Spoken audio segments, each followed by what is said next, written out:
포항시민 여러분 반갑습니다. 이렇게 인사를 해야 될지, 아니면 학부모님 여러분 반갑습니다, 아니면 수험생 여러분 반갑습니다, 어떻게 해야 될지 모르겠지만 아무튼 반갑습니다. 오늘 여러분들한테 굉장히 많은 욕심을 좀 부려보려고 그래요. 다 될는지 모르겠는데 오늘 제 강연에 함께 참여하시면 정말 어느 누구 편에서도 들지 않고 오직 수험생과 부모님들 편에서 올바른 판단을 할 수 있는 그런 많은 내용 준비해 왔습니다. 그래서 온라인이긴 하지만 여러분들 정신 바짝 차리시고 같이 한번 달려보도록 하겠습니다. 네, 오늘 강연 제목 여러분 보고 계시죠? 네, 2022 대입 전형 분석과 학생부 종합 전형 평가와 평가의 실제와 준비 전략이라는, 세상에 어떤 분은요 지금 2021년인데 왜 22 대입 전형을 분석 아니에요? 이런 그건 아니죠. 항상 우리가 올해 고3이 언제 대학생이 되죠? 2022년에 되죠. 그래서 대학 입시 이야기를 하는 연도 숫자는요 어떻게? 1년 앞서가게 되는 것입니다. 그래서 올해가 2022 대입이 맞습니다. 자, 그런데 오늘의 핵심은 이제 학생부 종합 전형에서 우리 포항의 수험생 여러분들이 모두 만점 받을 수 있도록 하는 이 비법을 맨 마지막에 공개합니다. 그 전에 일단 대학 입시가 어떻게 돌아가고 있는지, 바로 어제 우리 뭐 했습니까? 모의고사 왔잖아요. 그죠? 잘 봤나요? 못 봤죠. 잘 보기도 했다고요? 자, 이런 부분에 대한 것들까지 포함해서 오늘 여러분들하고 한번 달려보도록 하겠습니다. 준비됐나요? 네, 갑니다. 자, 오늘 말씀드릴 5가지입니다. 자, 제목만 봐도 이 배가 불러오지 않습니까? 2022년 대입 전형, 그 다음에 체크 포인트, 그 다음에 학생부 평가는 실제로 어떻게 되는 건지, 평가가 어떻게 되는지를 알아야 준비를 할 거 아닙니까? 그리고 학교생활기록부 8대 항목을 이렇게 우리는 알아야 한다. 그리고 자소서 면접 연계에서 지금 이 순간 어떤 준비를 해야 될 건가, 그 이야기를 하려고 그럽니다. 이게 이제 제일 중요한 이야기니까 여기까지 포함해서 여러분들하고 함께 해보겠습니다. 자, 항상 말이죠, 대학 입시에 관계된 것은 최종적인 것이 고3 4월 달에 시행계획이 발표가 됩니다. 그리고 수시에 관계된 본격적인 수시 전형계획이 6월에 발표가 보통 되죠. 자, 이제 드디어 6월달 첫 번째 모의고사 본 이 시점에서 우리가 무엇을 어떻게 준비해야 될 건지 알아봅니다. 바로 어제 치른 모의학력평가는요 27년 만에 문이과가 없이 통합수능이었습니다. 그죠? 그래서 문과와 이과 학생들이 소위 말하는 맞짱을 뜬, 특히 수학에 대한 관심들이 많았는데 여러분들은 어떠셨는지 궁금하네요. 선택 과목을 결정하는 시간이었는데 이건 무슨 이야기인 거 아니? 여러분, 모의학력평가는 사실 한 번 더 있어요. 그죠? 언제 있어요? 9월 1일 날 있습니다. 근데 9월 1일 날 2차 모의평가가 있긴 하지만 대학 수학능력시험 원서 접수를 언제 합니까? 이미 8월 19일 날 해요. 그렇기 때문에 우리는 어제 시험의 결과를 가지고 이미 수학능력시험에서 어떤 과목을 선택할 것인가를 결정해야 됩니다. 성적표 언제 나와요? 30일 날 성적표 나오거든요. 자, 그러면 그게 특히 이제 우리 경북 포항 지역에서는 올해부터 컴백, 나 돌아갈래 하고 돌아온 약대에 대한 관심을 갖지 않을 수가 없지 않습니까? 이 부분을 이야기한 것과 포함을 해서 표준점수 관련된 좀 어려운 이야기까지 우리가 어제 모의평가를 통해서 앞으로 우리가 챙겨야 될 내용이라고 저는 봅니다. 자, 그러면 첫 번째로 대입전형 핵심 내용에 대한 분석을 하겠습니다. 자, 이건 간단하게 보겠습니다. 대학 입시는 수시 모집과 정시 모집이 있습니다. 근데 이 수시 모집과 정시 모집 중에 먼저 수시는 9월 10일부터 원서 접수를 시작합니다. 대학별로 3일 이상. 그래서 9월 10일이 이제 우리는 운명의 날처럼 원서 접수를 준비해야 되는데, 특히 오늘 강조하는 학교생활기록부 종합전형이 바로 뭡니까? 수시 모집에서 대부분의 학생을 뽑죠. 그래서 우리가 오늘 이 순간 만나고 있는 것이다, 이렇게 보고요. 다음에 정시 모집입니다. 정시는 수능이 11월 18일입니다.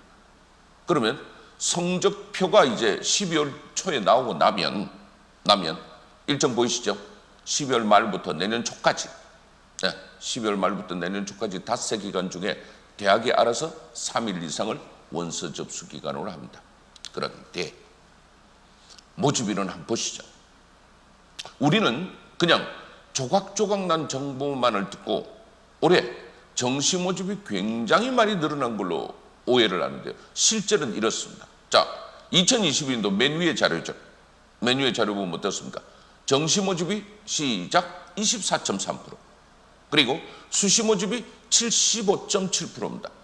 여전히 특히 재학생 입장에서는 수시 모집을 포기하고 정시 모집을 준비하는 바보가 되어서는 아니 된다는, 이게 모집 이론에서도 어마어마하게 증명되고 있다는 걸 여러분들 알아두시기 바라고요. 한마디로 큰 변화 없이 약간 줄었다. 오케이? 그렇게 알아두십시오. 이걸 그래프로 나타내니까 어때요? 느낌 확 오죠? 어휴, 시퍼런 게 전부 수시예요. 수시 모집에서 참 많이 뽑고 있구나 하는 부분들을 여러분들한테 안내 드립니다. 자, 수시 모집의 전형 유형별로 모집 인원을 보니까요, 두 가지만 말씀드릴게요. 논술 좀 봐주세요. 논술 어때요? 여러분, 올해 4년제 대학 모집 인원이 35만 명이 조금 안 됩니다. 34만 6, 7천이 됩니다. 그런데 그 중에서 겨우 논술 10,000명 정도 뽑습니다. 그래서 저는 여러분, 논술 교과서 저자입니다. 여러분에게 꼭 드리고 싶은 말씀은, 논술은 너무나도 중요하고 논술의 능력은 대학에 가면 포럼, 세미나 또는 리포트 작성, 주제 발표에서 어마어마하게 중요한 힘이 되지만 그건 들어가고 난 다음 이야기예요. 그죠? 대학 입시적인 측면에서 저는 논술 준비하라고 권해드리고 싶진 않아요. 너무나 힘들고요. 너무나 경쟁률이 치열합니다. 참고하시기 바라고요. 두 번째는요, 학생부 교과 종합에 있어서 오늘 학생부 종합 중심으로 합니다만은 학생부 교과가 약 2배 가까이 많이 뽑는다는 걸 여러분들 알고 계셔야 됩니다. 이건 거의 비슷한데요. 학생부 교과의 핵심은 어디에 있어요? 시작, 내신. 학생부 종합의 포인트는 어디 있습니까? 내신 더하기 활동, 맞죠? 따라서 오늘 여러분들이 학교생활기록부의 내용이 얼마나 지금 충실하게 구성이 되어가고 있는지 하는 부분의 판단을 통해서 내가 학생부 교과로 갈 것인지 학생부 종합으로 갈 것인지, 아니야. 수시 모집을 6장 쓰니까 이렇게 할 수도 있어요. 나하고 비슷한 수준의 대학에는 넉 장은 시작 종합으로 쓰고, 나머지 2장은 안전 지원을 하기 위해서 조금 낮춘 대학의 교과로 전형을 할 수도 있어요. 이런 지원 전략까지 여러분들이 생각을 해보셔야 될 것 같고요. 자, 정시 모집입니다. 정시 모집 굉장히 많이 뽑는 것 같은데, 여러분, 전체적으로 34만 6,553명이라고 하는 이 숫자 중에 정시 모집의 숫자, 그 중에서도 수능으로 뽑는 숫자는 7만 5,978명으로 작년보다 약 5천여 명 는 상태입니다. 이게 내년엔 다시 줄어요. 왜 그런지 아세요? 아니, 늘어도 시원찮을 뻔해 정시 모집이 내년에 준대요. 왜냐면요, 작년에 미달 부분이 지방에서 좀 있었어요. 그럼 여러분 어떻게 하는지 아세요? 대학은 100명을 뽑아야 되는데 100명을 뽑지 못하고 정시 모집에서 80명밖에 못 뽑았어요. 그럼 이 20명을 올해는 못 뽑아요. 한 달이 건너가야 됩니다. 그러니까 작년에 만약에 20명 미달이 난 대학은 올해가 아니고 시작 내년에 20명을 더 뽑습니다. 그러다 보니까 오히려 어때요? 이 부분에서 내년에는요, 모집 인원이 어떻게 될까요? 한시적으로 늘어나요. 그런데 그 늘어나면서 수시 쪽으로 전환을 하면 어떻게 될까요? 이 숫자를. 오히려 수시가 많아지는 기현상이 벌어지게 됩니다. 그래서 지금 고등학교 2학년은요, 내년에 수능으로 대학 가려고 하면요, 이 인원들이 수시로 옮겨가는 바람에 6만 9천 명대로 좀 더 줄어들 수밖에 없다는 것을 참고로 알려드립니다. 그래프로 보니까 섬뜩하죠? 응? 오늘 내가 왜 여러분들하고 수시 모집에 대한 이야기를 하는지 지금 나와 있지 않습니까? 학생부 교과와 종합이 우리의 대학 입시의 거의 대부분을 차지하고 있는 부분에서 굉장히 중요하게 다뤄질 수밖에 없다. 그런데 우리의 목표가 높으면 높을수록 어때요? 학생부 종합으로 뽑는 숫자가 많은 대학에 지원을 하게 되거든요. 자, 전체적인 올해 대학 입시 잠깐 정리하겠습니다. 모집 인원은 조금씩 총원이 감소를 하는 추세가 있고요. 수험생도 그에 따라서 줄어들고 있습니다. 다만 전문대학 인원이 약 21명 가까운 인원이 또 있기 때문에 현재 작년 기준으로 말하면요, 수능은 42만 명대가 수능을 봤어요. 그런데 42만 명대가 수능을 보는데요, 대입 모집 정원은 4년제가 35만에 가깝고요, 전문대학 모집 정원이 21만에 가까워서요, 약 55만 명쯤 뽑습니다. 그러니까 이미 구조적으로 어떻게 돼요? 전국에서 10만 명 가까이가 펑크나게 되어 있는 겁니다. 그런데 우리는 그 펑크나는 대학에 관심이 별로 없죠. 우리의 관심을 가진 대학은 여전히 선호도가 높기 때문에 지금 우리가 이런 고민을 계속해야 되는 것입니다. 자, 수시의 75.7%, 정시 24.3%에서 정시가 조금 늘어난 부분은 여러분들 아까 말씀을 드렸고요. 만약에 여러분이 일반고를 다니고 계신다면 이 아귀다툼 정시 모집 7만 5천에 예상컨대 재수생 13만 가까이가 이미 도착해 있죠. 여기에 재학생 35만이 엎어칩니다.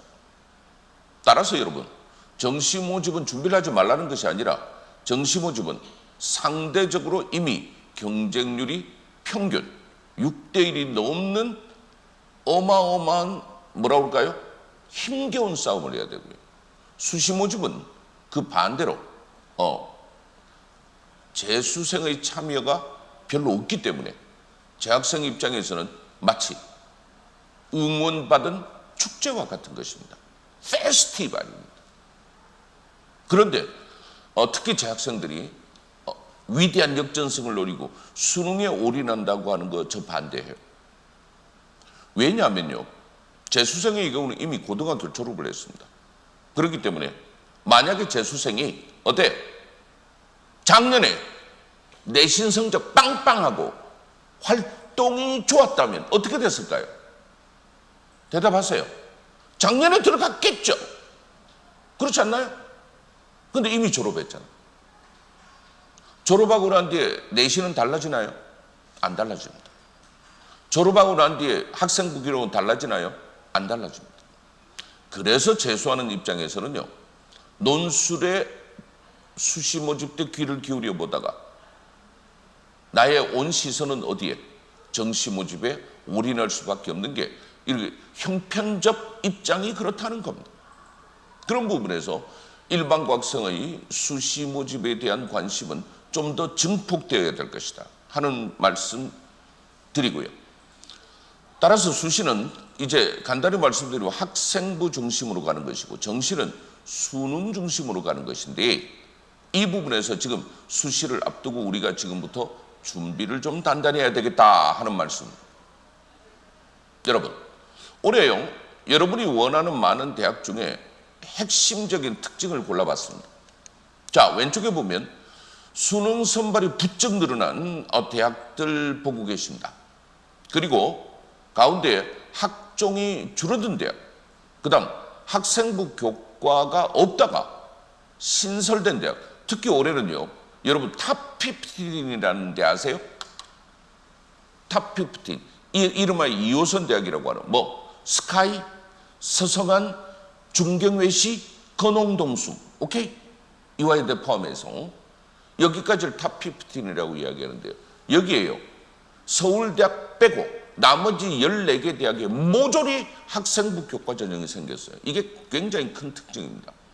따라서 만약에 여러분이 서울이나 수도권 학생에 비해서 내신 부분에 대한 관리가 조금 더 자신이 있었다면 이 부분은 귀 기울여 들어야 할 대목이라고 저는 생각이 듭니다. 오른쪽에 수능 선발 많은 대학. 여러분 재작년에요. 논술과 학종으로 지나치게 많이 뽑는 대학 16개 대학은 내년까지 반드시 수능으로 40%를 뽑도록 권유받고 있습니다. 그래서 많은 대학들이 올해 40%를 넘기거나 내년에 40%를 채우도록 되어 있습니다. 근데 그게요, 대한민국 전체 대학이 아니고 시작 16개 대학에 한정된 이야기라는 것을 여러분 착오 없이 이해하시기 바랍니다. 자, 바로 16개 대학을 여러분들한테 소개합니다. 가나다 순으로 소개하는데요. 지금 교과, 학종, 논술, 실기 부분 이렇게 나와 있는데요. 지금 수능을 어때요? 이미 40% 채운 대학이 있고, 그죠? 거의 40% 채워가는 대학들이 있죠. 네. 그러니까 이 16개 대학은요, 무조건 센 대학 16개가 아니에요. 그때 당시 아까 뭐라고 그랬습니까? 논술과 학종을 지나치게 많이 선발하는 대학 16개 대학입니다. 그래서 여기에는 광운대학도 포함되어 있고 서울여대도 있고요. 동국대학도 포함되어 있는 사실을 우리가 발견합니다. 하나 더 보셔야 16개를 채울 수 있습니다. 서울여대는 40%를 채웠군요. 그 다음에 아직도 중앙대학은 좀 더 내년에 정시 인원이 늘어날 것으로 예측이 됩니다. 다음 주요 대학 선발 인원을 비교를 해보겠습니다. 올해는 예년에 비해서 수시 선발이 약간 줄어들고 정시 부분이 좀 늘어난 서울의 주요 대학들 여러분 보고 계십니다. 그런데 특이한 것은 오히려 이 와중에 수시가 늘어난 대학들도 발견할 수 있습니다. 이화여대 보입니까? 57명. 밑에 홍익대학 보입니까? 157명. 이런 부분은 전체의 흐름하고는 조금 다르게 이색적인 상황이라고 하는 것을 이 증감의 표현을 통해서 여러분들 확인을 해주시면 좋겠습니다. 다음 자료 보겠습니다. 학종교과의 모집인은 변동과 누적인원입니다. 이거 재밌는 자료예요. 여러분 눈을 어디로 돌려? 돌려 어디로? 오른쪽으로 돌려. 즉 서울대학부터 누적인원 있는 거 보이세요? 내가 수능에서 도대체 몇 등 하면 여기 갈 수 있겠다. 요거 봐주시라는 거예요. 네. 여러분 2021년에 2442명을 뽑았던 서울대 학종은 올해 2256명을 뽑게 됐습니다. 그죠? 줄었죠. 그러니까 우리가 석차로 이야기하면 경희대까지 잘라서 보면요, 14,902명의 모집 정원을 갖고 있던 이 경희대까지가 올해는 13,404명의 모집 정원을 갖게 되었다. 줄었다는 거죠. 그런데 도대체 여기 수준까지가 지금 모집 인원 몇 명인가가 딱딱 보이니까 좋죠. 여러분 올해 만약에 40만 명이 만약에 수능을 본다고 합시다. 그러면 40만 명 중에 13,000득은 몇 프로인가? 이런 계산을 한번 해보시라는 거예요. 그러면 내 위치하고의 비교를, 물론 이거 말고 뭐가 있어요? 정시인원도 있죠, 그죠? 그 정시인원 보태서 계산을 하면 답이 딱 나오는 겁니다. 자, 이화여대 보고 있습니다. 이화여대 시립대, 외대, 건대부에서 홍대까지 쭉 내려와 있는데요. 결론적으로 말하면 2호선 대학은 24,240명 모집 정원이 올해는 22,272명으로, 요건 딴 거 아니고요. 딴 거 다 빼고 교과 학종으로 수시에서 뽑는 모집 인원을 말합니다. 이 외에 논술이 있고요. 정시 모집 때 뭐가 있어요? 수능으로 뽑는 것이 있겠죠. 이걸 참고해서 봐주시면 전체적으로 오른쪽에 여러분 그냥 간단히 비율로 봅시다. 여러분 홍대까지 비율이 몇 프로? 9% 보입니까? 대한민국 1%, 4%, 1등급 4%, 2등급 7% 아닙니까? 그러면 2등급까지 4%와 7%를 합치면 11%죠. 맞죠? 그런데 홍대 가려고 그러면 몇 프로 돼야 된다고요? 9%. 엄마, 쉽지 않은 이야기를 지금 우리가 하고 있습니다. 자, 요거까지 보면 더 좋죠. 그럼 홍대를 바짝 목줄을 째고 있는 국민대학부터 한국항공대학까지를 쭉 한번 나열을 해봤어요. 그랬더니 어때요? 네, 올해 기준으로 압누적 22,270명 포함해서 시작 31,785명까지 모집 인원을 교과와 학종으로 뽑는다는 걸 확인할 수 있었고요. 하나 더 볼게요. 상명대학까지 인서울의 거의 이제 마지막 열차입니다. 그죠? 인서울의 마지막 열차 41,520명. 41,520명. 여러분, 이쯤 되면 한 13%쯤 될 겁니다. 이런 부분에서 자기의 어떤 6월달 어제 본 모의고사 성적 언제 나와요? 30일 날 나옵니다. 30일 날 성적표 나오면 이 부분하고 견주어서 이게 전부 다는 이 외에 뭐가 있어요? 수능 인원이 있고 모집 인원이 논술 인원도 있긴 합니다. 그 부분하고 고려해서 판단을 하면 내가 수시에서 어떤 수준의 대학을 가야 할 것인가에 대한 판단이 있을 것이라고 저는 여러분에게 도움드리고 싶습니다. 자, 작년까지 4등급, 5등급, 아니야 6등급 학생들이 새롭게 도전을 해보기 위해서 많은 대학의 적성고사에 도전을 했어요. 여러분, 적성고사는요, 수능보다 약간 쉬운 대학별로 치르는 객관식 시험이었어요. 그런데 이 적성고사가 없어졌습니다. 그래서 이 숫자가요, 전부 대부분이 학생부 교과라고 하고요. 일부 대학은요, 이 적성고사 인원을 어디에? 논술 인원으로 바꿨습니다. 그 부분이 올해 가장 큰 차이점 중에 하나입니다. 다시 한번, 적성고사는 소멸되었다. 그럼 적성고사로 뽑던 인원은 어디로 갔다? 대부분 학교생활기록부 교과 전형으로 갔는데 일부 대학, 대표적인 대학이 3개가 있습니다만 가천대, 수원대, 고려대학교 세종 캠퍼스, 이 3대학은요 논술 전형으로 인원 변동을 시도한 대표적인 대학입니다. 자, 그리고 겉으로 볼 때는 그래서 논술 전체 인원은 별로 안 줄어든 것 같은데요. 사실은 이 3대학이 새로 논술 전형을 보게 한 것 때문에 그런 거지, 상당수 대학은 논술 전형이 많이 줄었고요. 특히 우리 포항 입장에서 경북대학 와장창 줄였습니다. 300명. 오예. 경희대 191명, 성균관대 175명 등 논술 인원은 기존에 보고 있던 대학들은 많이 줄이고 있다. 그 다음에 여러분, 이게 논술을 보는 36개 대학, 작년하고 거의 비슷합니다. 마이너스 93명인데요. 특히 왕창 늘어난 대학이 어디예요? 고려대, 세종, 수원대, 그 다음 이거 보이시죠? 그죠? 그 다음 왼쪽 메뉴에 있는 가천대. 이 3대학은 뭐였다? 적성고사 인원이 옮겨온 것이고, 조금 특이한 것은 한국항공대가 16명 정도 늘어난 것이 특색입니다. 자, 제 말씀 보시면서 자료 정리하고 계십니까? 잘 보세요. 여러분이 노리는 대학 여기 혹시 있는지요? 그러나 크게는요, 제 자신은 여러분들한테 어떤 말씀 드리고 싶다? 네, 논술로 대입 전형을 준비하는 부분은 굉장한 어려움과 부담감을 갖고 있다. 차라리 어떻게? 차라리 수시 모집에서는 학생부 종합전형 쪽으로 관심을, 뭔가 여러분들이 최소한의 활동을 했다면 부탁드립니다. 갑시다. 그래서 학생부 교과가 많아지면서요, 지금 적성도 넘어오고 이러면서 많아졌거든요. 넘어오면서 어떤 특징이 있느냐면요, 학교장 추천이 많아졌어요. 재학생 여러분, 이거 중요합니다. 우리는 옛날에요, 학교장 추천 그럼 전교 1, 2등만 추천받는 건 줄 알았어요. 아니요. 학생부 교과가 들어가면서요, 학생부 추천 전형의 기준 자격이 엄청나게 다양해졌어요.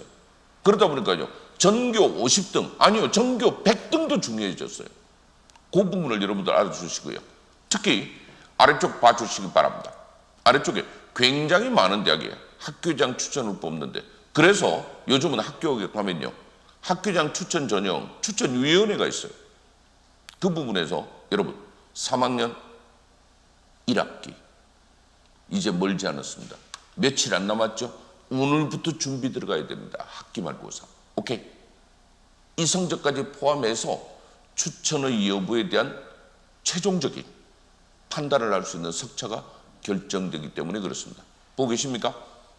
그리고 고대, 서울대, 이대를 제외한 12개 대학이 교과 전형을 신설했다는 부분도 여러분 눈여겨봐 주십시오. 자, 학생부 교과가 확대되면서 고교에서 일단 학교장 추천의 성격이 굉장히 강해졌는데 여러분 지금 한번 쭉 보세요. 건국대학은요, 학교가 그냥 추천하면 된대요. 그런데 뭡니까? 성균관대학은 재적교 3학년의 11%. 그러니까 100명이 있다고 그러면 뭐 11등까지 이 추천 전형의 원서를 쓸 수 있다. 지금 그런 이야기거든요. 동국대학은 7명, 서강대학은 10명, 이런 식의 것들을 다 모아보면요, 생각보다 많은 학생이 이 추천 전형의 혜택을 입을 수 있습니다. 숙명여대 이름 보고 계십니까? 그리고 중앙대학은 10명으로 되어 있고요. 한국외대는 학교장이 추천하면 20명까지. 오, 예. 한양대학은 지역균형 발전, 특히 이 지방에 있는 학생들을 위한 재적교 3학년 11%까지. 더더군다나 뭐 교과 100%, 내신 100%고 또 시작 수능 최저학력 기준도 없어요. 운매 좋은 거, 그죠? 그런 부분도 여러분 그 규정이, 제한 규정이 있냐 없냐까지도 우리가 한번 살펴볼 필요가 있습니다. 자, 그래서 이 학생부 고교 추천적인 경향이 굉장히 강해졌다는 걸 말씀을 드리고요. 특징을 정리하면 서울대를 제외해서 뭐 2호선 대학은 다 있다. 그리고 선발 비중 부분은 학생부 교과가 이렇게 많기도 하다. 근데 우리가 챙겨야 될 건 뭐다?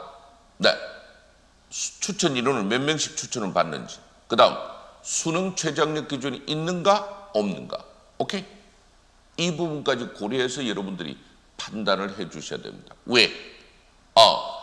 이 설명회에 참여해서 듣고 계신 여러분들의 입장은 개인마다 다 다르기 때문에 제가 이것이 무조건 옳다 그르다라고 말씀드릴 수 없어요.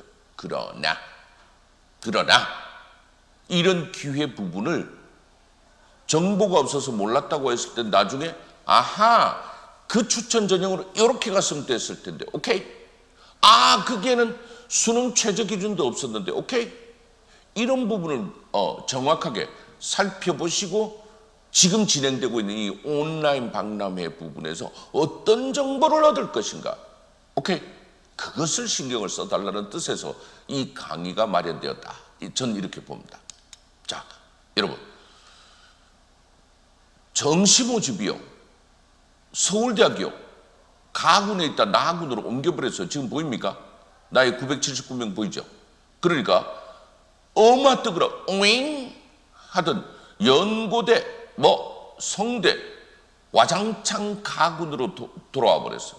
이거 왜 그렇게 되느냐면요, 여러분 알다시피 정시모집은 가, 나, 다에 뽑는 인원이 이미 대학별로 정해져 있어요. 그런데 원서를요, 가, 나, 다에 각각 한 장씩밖에 못 쓰거든요. 그러니까 어떻게 됩니까? 서울대학에 만약에 원서를 쓴 학생은 만약에 연고대하고 같이 있으면 연고대 원서를 쓸 수가 없어요. 그죠? 그러니까 연고대가 슬그머니 그 학생들이 자기 대학에 올 기회를 주는 겁니다. 여기에 대학마다요, 머리 터져요. 아주 게임이 복잡해집니다, 여러분. 여러분에게 한번 질문 드립니다. 여러분이 지금 안 나와 있는, 자료에 안 나와 있는 질문을 드려야 되겠어. 여러분이 만약에 이화여대 총장님이라면 지금 이런 판에 가에 있는 게 좋겠어요? 나에 있는 게 좋겠어요? 원서는 가나다별에서 한 장씩밖에 못 씁니다.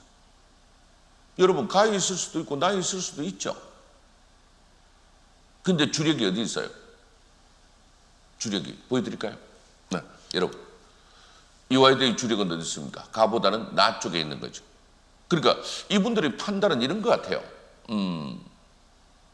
우리는 서울대학을 원서를 쓰는 학생이 우리 대학의 원서를 못 쓰는 안타까움보다는 연고대나 성균관대 그죠?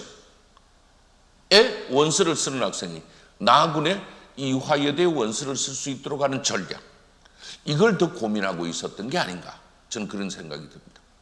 그러니까 이 부분이요, 굉장히 대학마다 나름대로 머리를 쓰는데, 어쨌든 제가 드리고 싶은 말씀은 올해 정시 모집에 뭐가 됐다? 작년하고 같은 군에 있는 것이 많이 바뀌었다. 이 부분도 여러분들 지금 다 챙기지 못하더라도 나중에 꼭 기억하고 계셔야 됩니다. 여러분, 무슨 박하사탕 마지막 장면도 아니고요, 약대가요 나 돌아갈래, 많은 설명은 줄이고, 작년까지는 고등학생은 약대를 갈 수 없었습니다. 일단 대학을 2년 다녀야 됐고요, 그 대학 2년을 수료한 학생들이 PEET 시험이라는 걸 봐서 약대 4년을 다시 다녔습니다. 근데 모든 내용은 다 빼고 올해부터 지금 고등학교 3학년이 약대를 갈 수 있게 됐습니다. 그러니까 그런 면에서 보면요, 올해 고3은요 할렐루야 너무 잘 됐죠. 왜? 갑자기 약대 1743명이 갈 수 있는 길이 활짝 열렸기 때문이에요. 참고하시기 바랍니다. 지금 밑에 보입니까? 네. 우리나라 약대는 35개가 있었고요, 올해 두 대학, 전북대학과 제주대학이 신설돼서 37개의 대학입니다. 특히 경북, 대구 지역을 포함한 쪽에서는 약대 정원이 굉장히 많아요. 그래서 우리 입장에서는 관심을 가져야 될 부분이 아닌가 해서, 일단 기억하십시오. 약대가 돌아왔다. 약대가 시작 돌아왔다 하는 걸 알아두시고요. 다음, 이게 대한민국에 있는 약대 모집 인원입니다. 지금 여러분 군청석으로 표시되어 있는 이 대학들이요, 모집 인원이 굉장히 많아. 여러분, 약대의 메이저 약대는요 우리가 알고 있는 대학 수는 좀 달라요. 그래서 모집 인원 부분하고 연계해서 여러분들이 잘 봐주시고요. 참고로 왼쪽 아래쪽에 있는 계명대학은 이것도 가깝잖아요. 계명대학은 제약학과하고 약학과를 나누어 뽑고요, 고려대학은요 약대가 새가 뭘까요? 세종 캠퍼스에 있다. 즉 세종시에 있다는 이야기라고 합니다. 두 번째 줄에 단국대학은 약대가 천안에 있으며, 세 번째 줄에 연세대학 약대는요 신촌에 있는 것이 아니라 송은 송도 캠퍼스 인천에 있습니다. 그리고 오른쪽 아래쪽에 보면요, 한양대학 약대는요 이거 뭐예요? 에리카 캠퍼스. 즉 서울 성동구 행당동에 있는 것이 아니라 어느 쪽에? 안산에 있다는 걸 참고로 여러분들에게 알려드립니다. 자, 그런데요, 오늘 학종 이야기 하자는 거니까 잘 보세요. 이 약대들이 생각보다 학생부 교과와 학종으로 굉장히 많이 뽑습니다. 뭐보다? 정시 모집 인원보다. 지금 보고 계시죠? 지금 가나다 순별로 대학별을 나열하고 있습니다. 그래서 여러분 이쪽에도 관심을 가져야 되고, 논술로 뽑는 대학은 극소수에 불과하다. 자, 여러분의 관심 대학 계속되고 있습니다. 교과 학종의 숫자가 많으면서 특히 서울대학은 44명을 모조리 학종으로, 그리고 19명을 정시 모집해서 뽑고 있습니다. 많은 약대들이 담합한 건 아니겠지만 가군 나군에 밀집되어서 우리가 많은 대학의 원서를 쓸 수는 없죠. 정시 모집 때는 한 장씩밖에 원서를 못 쓴다는 걸 알려드립니다. 성균관대학 여러분 보고 계십니다. 성균관대학은 교과 없이 학종으로 30명. 많이 뽑네요. 그리고 영남대학은 오히려 우리의 관심을 갖고 있습니다만은 학종보다는 수시에서는 학생부 교과로 집중하고 있고, 정시 모집은 나군의 28명을 확인할 수 있습니다. 네, 이화여대는 수시 모집에서 약학대학은 모조리 학종이라는 것이 아주 이채롭습니다. 마무리 자료 더 보고 있습니다. 대부분 수시 모집의 교과 학종의 숫자를 확인해 주시기 바라고요. 정시 모집은 띄엄띄엄. 그런데 중앙대학의 경우가 아주 독특하게, 그죠? 중앙대학의 경우는 아주 독특하게 정시 모집에서 무려 70명을 선발하는 과감한 선택을 하고 있습니다. 그렇군요. 그래서 전국의 37개 대학 약학대학 지역 분포를 보면요. 여러분, 불경을 포함한 부산, 경남, 경북 360명. 여러분, 진짜 많죠? 그죠? 경기도 전체보다 많다니까요. 좋은 기회가 되기를 여러분들한테 정보를 알려드리는 차원에서 말씀을 드리면서, 그래서 이 약대가 들어오고 나니까요, 작년까지는요, 이과 학생들이 이렇게 이야기했어요. 의치안, 의대, 치대, 한의대. 이 의치안에 들어가려고 하면 자연계 석자 전국 5천 등 안에 들어야 된다. 왜? 의대 정원이 대충 1,000명쯤 되고요. 내가 미쳤어. 의대 정원이 보통 3,000명 수준이고요. 치대와 한의대가 합쳐서 1,500명쯤 돼서 4,500명쯤 돼요. 그러니까 의치안 안 가는 우수한 학생들도 있으니까요. 그래서 5천 등 싸움이라고 그랬어요. 근데 올해는요, 여기에 갑자기 1,743명 약대 와장창. 그리고 요즘 반려문화가 급 관심을 받으면서 수의대가 상승하고 있죠. 그래서 한번 같이 해볼까요? 의치안약수, 오케이? 이 의치안약수로 무려 6,608명을 모집하게 되니까 이제는요, 전국 석자로 다닐 때 자연계열 한 8,000등 게임이 된 것이다. 그런 부분에서 올해 의치안약수 부분의 커다란 변화를 여러분들에게 말씀드렸습니다. 이거 들어보셨어요? 한전공대라고 올해 신설입니다. 네. 좌우자 작심을 했나 봐요. 어마어마한 예산을 퍼붓기로 했나 봐요. 최고의 대학을 만들겠다고 그분들은 이야기해요. 한국전력의 본사가 나주에 있습니다, 여러분. 한국에너지공과대학이라고 하는 대학을 올해 처음으로 신설해서, 올해는 많이 뽑지는 않습니다만은, 신입생을 올해부터 뽑습니다. 여러분에게 알려드려야 될 정보이기 때문에. 그런데 이게 좀 특이하죠. 올해는 원래 100명 뽑으려고 했는데 고른교회 전형으로 10명이 추가돼서 110명. 그런데 이 110명 중에요, 수시가 100명이에요. 수시가. 학종이 100명이에요. 110명 중에 10명만 수능 우수자로 따로 정시로 남겨놨습니다. 그런데 맨 아래 봐주시겠어요? 어떻게 뽑느냐면요, 수시 모집을 하는 학생은 100% 학종으로 뽑는다. 그리고 어떻게 뽑는다? 학습 캠프 프로젝트로 평가를 원래 하려고 그랬어요. 이게 무슨 말이냐면요, 1박 2일, 2박 3일 동안요, 지원자를 모아서 팀을 이끌어서 프로젝트를 던져주고요, 그걸 어떻게 완성해 나가는 걸 옆에서 수행 과정을 평가하겠다. 그런데 이게 지금 코로나 때문에 올해 당장 하기에는 상당히 심리적인 부담을 느껴서 올해는 무엇으로 바꿨다? 창의성을 측정하는 면접 과정. 그래서 여러분, 1차 때 부분은 서류평가로 4배수를 뽑아요. 그리고 그 4배수 학생을 대상으로 해서 어떻게 한다? 학생부를 기반으로 한 학생부 면접과 창의성 면접을 신설을 해서 여러분들을 뽑도록 그렇게 예정하고 있습니다. 자, 하나 더 다시 보겠습니다. 여러분, 오른쪽 자료 아주 긴급하게 만들었습니다. 수시는 100명을 뽑는다. 90명, 10명. 그 다음에 1단계가 자기소개서를 바탕으로 한 4배수. 2단계는 1단계 점수를 절반 넣고요, 면접 점수를 50%로 끝. 그 면접은요, 학생부 기반으로 한 면접을 30%, 조금 전에 제가 말씀드렸던 창의성 면접을 70% 이렇게 뽑는데, 발산적 사고력과 문제 해결 능력과 인문적 통찰 능력을 보는데 수능 최저 없습니다. 정시 모집은 딱 10명만 뽑으면 돼요. 국어, 수학, 과학, 공과대학이니까요. 사회 빼고요. 국어, 수학, 과학 성적으로 선발하는데, 영어는 최저 등급을 2등급으로 해서 2등급을 받으면 되고요.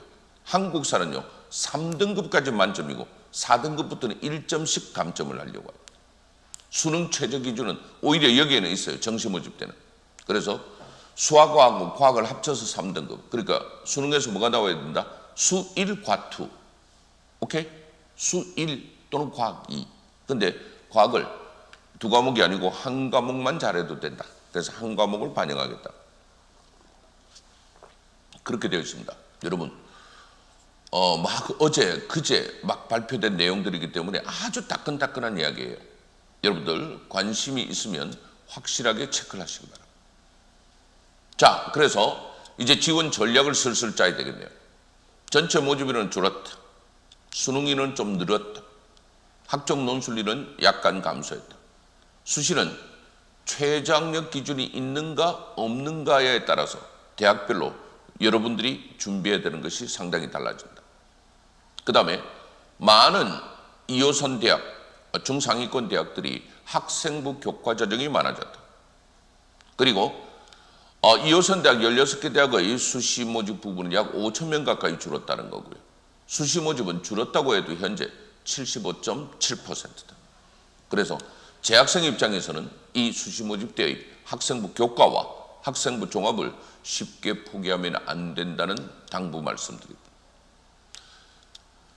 그리고 올해부터 치르는 이제 통합 수능에서요.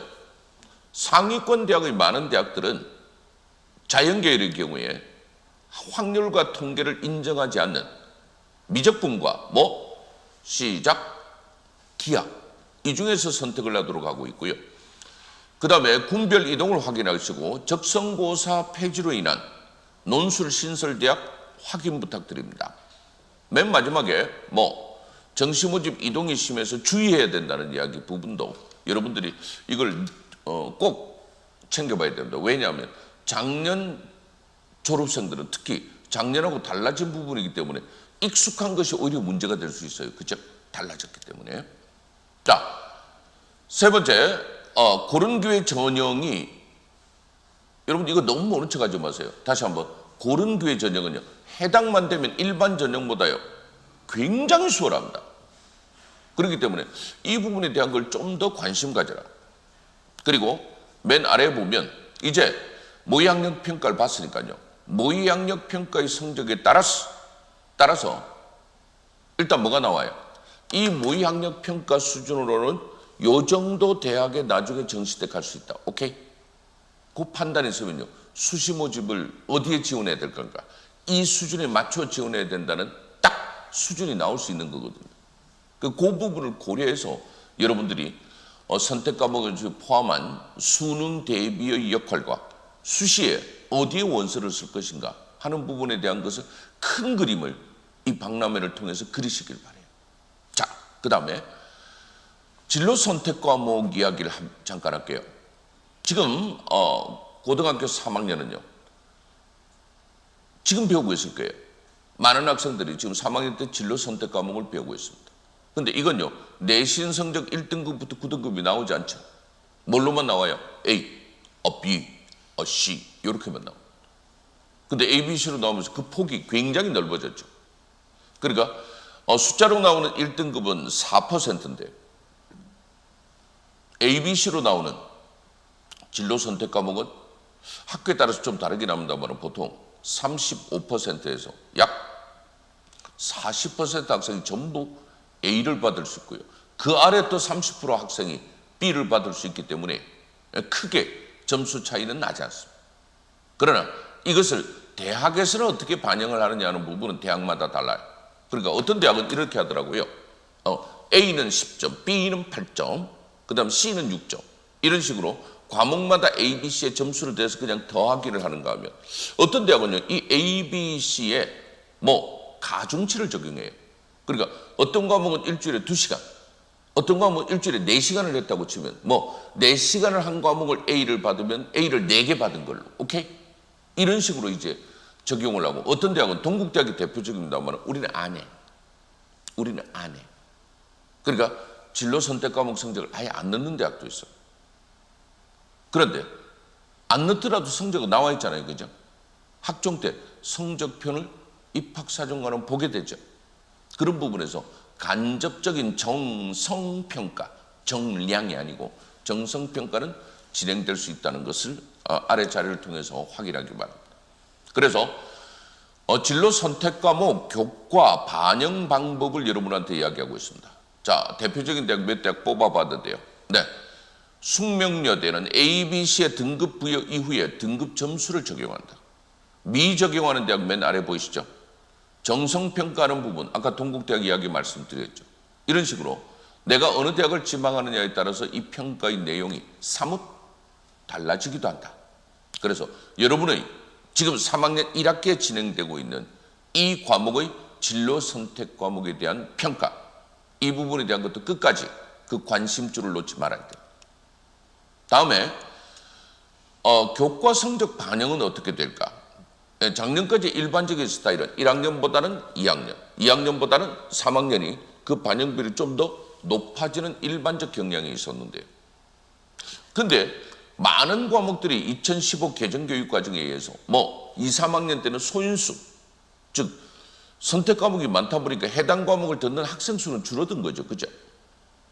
그리고 진로 선택 과목을 또 1학년 때 하는 것이 아니라 대부분 3학년 중심으로 진행이 되다 보니까 내신 성적 부분을 제대로 판단하기가 까다로워진 우리 친구들은, 우리 대학들은 1학년 성적에 좀 더 방점을 찍는, 관심을 두는 내신 평가 시스템을 만들기 시작했어요. 그러니까 1학년 성적에 대한 부분이 앞으로도 좀 더 강화될 수 있다는 것을 여러분들 알아두시기 바랍니다. 다음, 이제 수능 이야기를 좀 하겠습니다. 어제 여러분들이 올해부터 달라진 통합 수능의 첫 번째 모의 평가를 봤습니다. 9월 1일 날 한 번 더 봅니다. 그런데 27년 동안 진행되던 이 수능이 일시에 올해부터는 문과 이과가 없는 수능으로 바뀌었다는 거죠. 따라서 너무 작년 것까지 익숙하기 때문에 우리 졸업생들이나 아니면 부모님들께서는 수학은 가형, 나형 이게 익숙하죠. 탐구는 사탐, 과탐 이게 익숙하죠. 이거 다 없다는 거죠. 올해부터 없다는 거죠. 가장 큰 변화가 뭔지 압니까? 조금 이따가 보여드릴게요. 앞으로 이렇게 됩니다. 조금 여러분이 이해를 돕기 위해서 조금 변형시켜서 말씀드립니다. 애들이 시험을 보고 있어요. 국어 시험을. 한참 보고 있는데 문법 볼 사람 손들어. 장문 볼 사람 손들어. 이런 일이 벌어질 수 있다는 거죠. 물론 실제로 이렇게 하는 게 아니고 문제 속에 선택을 하게 되어 있습니다. 자, 지금부터 여러분하고 올해부터 완전히 달라진 수능의 핵심 내용을 확인해 보겠습니다. 바로 이거죠. 국어, 수학과 직업 탐구 영역에 공통 과목과 선택 과목이 만들어졌습니다. 어제 그 시험을 봤는데요. 네, 공통 과목 쪽에서 100점 중에 75점이 출제돼요. 선택 과목 쪽에서 25점이 출제가 돼요. 그러니까요, 제가 드리고 싶은 말씀 딱 하나예요. 선택 과목이 중요한 게 아니라 공통 과목이 더 중요해요. 공통 과목 75점 놓치고 선택 과목에 휘둘리는 그런 바보짓이 없었으면 좋겠어요. 다음에 계열에 따른 응시 지원이 없어졌다. 이제는 내가 사회 탐구를 했다 하더라도 공대 갈 수 있어요. 내가 과학 탐구를 한 학생이 법대도 갈 수 있어요. 근데 그러니까 그것은 안 되지 하는 그 잘난 척하는 그 대학들이 나타났어요. 문과는 괜찮은데요. 이과 학생들은 우리 대학 자연계열에 오려고 하면 수학의 선택은 미적분과 기하라야 한다. 그 다음에 탐구의 선택은 과학이라야 한다. 이렇게 제한하는 대학이 생겨났어요. 여러분 하나만 기억해 두세요. 혹시 여러분이 문과입니까? 대답하세요. 문과입니까? 아무 상관없어요. 서울대학부터 제주대까지 아무거나 열려있어요. 여러분이 혹시 이과입니까? 이과라면 또 지망하는 대학이 좀 센 데예요. 그렇다면 신경 써야 돼요. 수학은 미적 기하 중에, 탐구는 과학 중에 선택하는 것이 만사 걱정이 없어지는 거고요. 제2외국어 한문 영역이 절대 평가로 바뀌었다는 겁니다. 여러분, 여기서 이제 상대평가와 절대평가에 대한 말씀을 다 드릴 수는 없어요. 그런데 그러면 이 이야기 거꾸로 말하면 작년까지 상대평가했다는 거죠. 여러분, 상대평가 이런 겁니다. 일단은 시험을 봐요. 시험을 봐서 뭐 4% 안에 들면 1등급, 11% 안에 들면 2등급, 이런 식으로 석차로 잘라나가는 겁니다. 그런데 이 제2외국어예요. 여러분 아세요? 아랍어라고. 그 실지렁이 같은 그 아랍어. 예. 이거 아는 학생이 전국에 거의 없지 않나요? 그런데 제2외국어를 보는 학생의 70%가 넘는 어마어마한 학생이 아랍어를 봐요. 그 이야기 무슨 이야기? 어차피 아무도 모른다는 거죠. 근데 간밤에 꿈 잘 꾼 학생은 한두 문제 잘 찍어서 맞으면 1등급도 가능했던 게 작년까지의 제2외국어예요. 이것은 아니죠. 그러다 보니까 우리나라에 지금 외국어 고등학교가 31개가 있어요. 그게 전부 개설되어 있는 중국어의 경우는 어떨까요? 외국어 졸업생만 해도 흘러 넘치죠. 그러니까 이게 수준 차이가 너무 나는 거죠. 그래서 올해부터는 여러분 제2외국어는 50점이 만점입니다. 50점이 만점인데 45점을 받아야 1등급을 받아요. 그러니까 난 알아요. 8월 19일부터 원서 접수하는데 우리 학생들이 아랍어를 신청할까요? 안 할까요? 안 해요. 45점을 어떻게 받아요? 그죠? 자, 그렇게 해야 되고 EBS 연계율 축소 부분은 자료로 대신합니다. 그리고 국어 수학은 75점 대 25점 스타일로 되어 있고요. 국어는 독서와 문학이 공통이요. 화작과 언매가 선택 과목 중에 하나인데요. 부모님들이 이 방송 보고 계신다면 화법과 작문은 작문이라고 이해하시면 되고요. 언어와 매체는 문법이라고 이해하시면 됩니다. 수학도 많이 줄었죠, 범위가. 수일, 수위만 가지고 75점 출제를 하고 확통, 미적분, 기하 중에는요, 한 과목만 하게 됩니다. 그런데 여기에서는요, 문항수로 따지면 수학 선택 과목은 8문항이 출제가 되는데 그 중에 두 문항이 까다로운 단답형으로 출제될 예정입니다. 탐구는 문과, 이과가 없기 때문에 지금 현재 치르고 있는 사회가 9과목이 있어요. 부모님 옛날 생각나죠? 사회문화. 또 뭐 있었어요? 세계사? 한국지리? 이런 거 있죠. 요 9개가 있고요. 과학은 물화생지 1, 물화생지 2, 8개가 있어요. 이 중에 아무거나 2개를 해도 된다는 게 지금 올해부터 달라진 통합수능의 특색입니다. 그런데 그런데 아까 얘기했죠. 국어는요, 대한민국 모든 대학에서 화법과 작문을 하든 언어와 매체를 하든 규정하는 대학이 제한하는 대학이 없어요. 그런데 수학은 인문계는 상관없고 자연계열만 제한하는 대학이 일부 있습니다. 한 3분의 1쯤 되더라고요. 탐구도 인문계열은 아무거나 해도 돼요.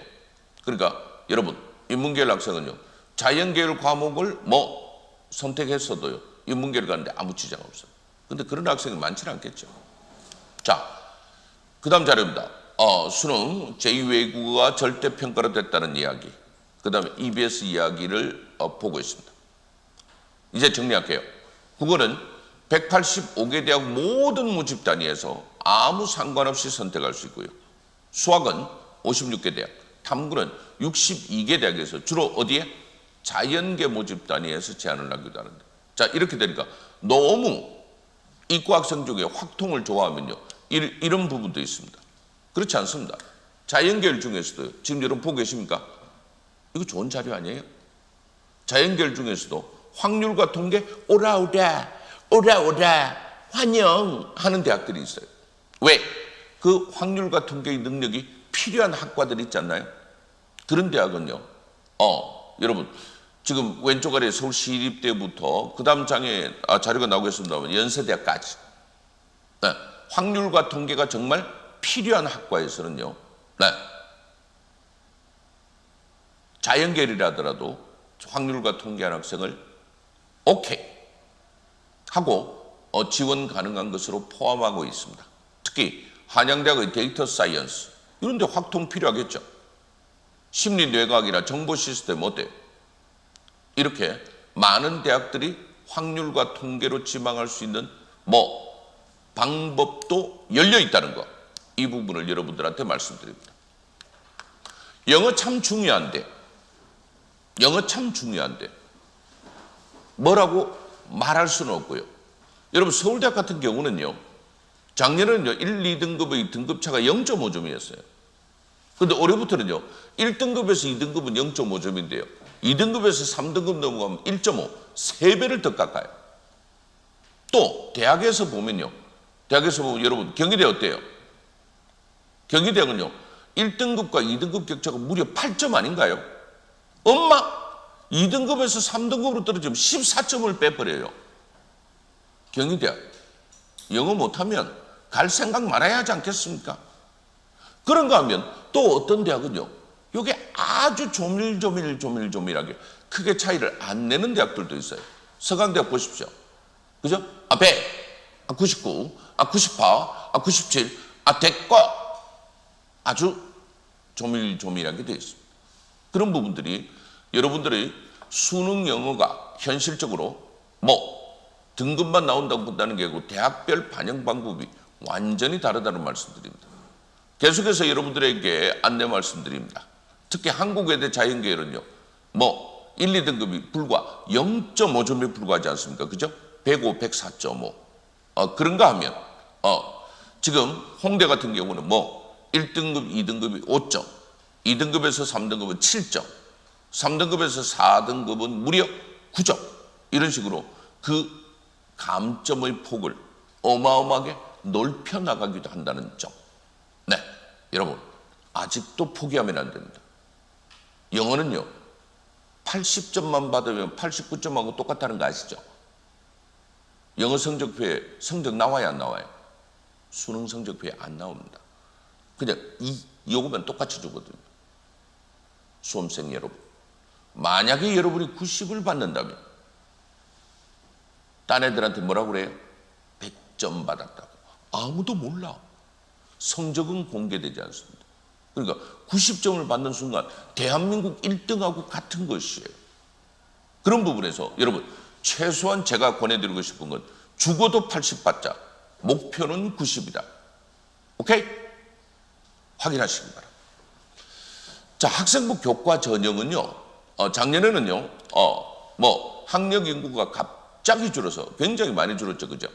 그래서, 굉장히 모집 인원이 증가하는 부분의, 현상이 있었는데, 이게 이제 2022 대입으로 넘어오면서 학력 인구가요, 올해 고3은 작년보다는 작지 않아요. 조금 늘었어요. 그런데, 교육과정상 진로 선택 과목의 평가가 제대로 이제 본격화되는 게 올해고요. 모집 이런 부분이 1582명. 그런데 아까 제가 소상하게 말씀드렸죠. 진로 선택 과목 A, B, C는 대학마다 평가하는 방법이 매우 다르다 하는 부분을 여러분들 알아두시기 바랍니다. 자, 여러분 아까 이제 학교장 추천을 우습게 보지 말라고 그랬죠. 숫자로 보니까 어때요? 더욱 관심이 가지 않나요? 여러분 서울에만 해도요. 학생부 교과로 지역균형 선발로 학교장 추천을 받는 대학이 24개 대학이 있어요. 인천 경기까지 포함하면 41개 대학이 있습니다. 그 부분에서 이제 이 기간 동안 포항이 개최하는 이 기간 동안에 이 부분을 좀 더 대학별로 여러분이 관심 갖는 대학은 다르지 않습니까? 그죠? 꼼꼼하게 챙겨보시는 체크포인트가 되겠습니다. 학교장 추천 전형 부분에서 여러분 동그라미 X 보입니까? 동그라미 X. 수능 체제가 있는 대학이 있는가 하면 없는 대학들도 이렇게 많이 있습니다. 참고하시고요. 이걸 표로 나타내 보니까 느낌 확 오죠. 느낌 확 오죠. 그래서 제가요, 이 대학들의요, 학교장 추천 인원과 합격할 수 있는 대체적인 수준을 한번 그려본 거예요. 그랬더니 270명이 만약에 올해 고3이라면 165명까지 추천을 받을 수 있는 어마어마한 영역의 확장이라고 할까요? 인원의 증가, 이런 부분들이 보입니다. 그래서 여러분들 이 표는요, 제가 굉장히 힘들게 만든 거니까 나중에 꼭 새겨서 잘 보시기 바랍니다. 그 다음에 요즘 굉장히 여러분들이 관심 있는 AI, 그 다음에 빅데이터 관련 학과들이 이런 대학에 집중적으로 올해 신설됐어요. 그래서 만약에 여러분들이 인공지능이나 빅데이터 관련 부분의 전공을 꼭 하고 싶다면 이 표를 통해서 이 학과들이 시작 신설되었다는 부분으로 자료로 여러분들한테 서비스해드립니다. 다음, 그러면 나보고 어쩌라고? 우리는 어떤 준비를 해야 되는가 하는 부분을 모의고사 성적이 이제 여러분들이 판단이 되면 여러분 최소한 여러분들의 모의고사 성적 부분을 인정해야 됩니다. 그리고 그 인정하는 선에서 그것보다 더 낮은 데 갈 수는 없지만 인정하는 그 수준부터 출발하는 수시 모집 지원대학 6개를 여러분들 가리셔야 될 거고요. 만약에 의치한 약수가 있다면 6장의 원서를 어떻게 골고루 배치할 것인가에 대한 고민. 그 다음에 여러분들이 만약에 2호선 대학을 노린다면 재시문을 기반으로 한 면접 준비가 어느 정도 되어 있는지, 그리고 약학대학 모집 증가 부분하고 나하고 상관이 있는지 없는지, 그 다음에 아래 쭉 보시면 인문계 상위권은 올해 이 수학이 심상치 않지 않습니까? 그죠? 솔직히 말하면 그 부분에서 일단 수시를 외면하는 일은 절대 없어야 될 것 같다 하는 도움 말씀을 여러분들한테 드립니다. 그리고 지원할 수 있는 대학의 지역은 어디까지인가? 그래서 여러분 우리가요 대한민국 198개 대학을 전부 다 검토할 필요가 없어요. 그래서 대학 입시가 복잡하다고 그래요. 솔직히 말씀드릴까요? 여러분도 대답해 보세요. 여러분이 가지고 있는 관심의 폭의 대학은 몇 개예요? 몇 대학이에요? 적으면 대여섯 개? 많으면 한 10개쯤 되지 않나요? 그것만 알면 되는 거예요. 여러분 서울대학 갈 수준의 학생이 솔직히 말하면 저 궁벽한 지역에 있는 그 대학의 입학 요강을 알아야 될 이유가 없죠. 또 내가 중위권 대학을 갈 학생이 굳이 서울대학 입학 요강을 지금 열심히 공부해야 될 필요는 없는 것입니다. 그러니까 뭐가 중요할까요?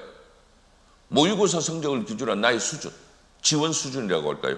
이것을 딱 결정하는 것이 지금 우리가 집중적으로 준비해야 되는 그 폭을 넓히면서 깊고도 울림이 있는 전형 요강 분석을 할 수 있게 만든다는 겁니다.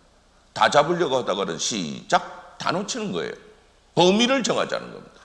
자, 이제 이 부분과 이제 연계해서 대입 준비의 체크 포인트를 여러분들한테 집중적으로 말씀드릴까 합니다.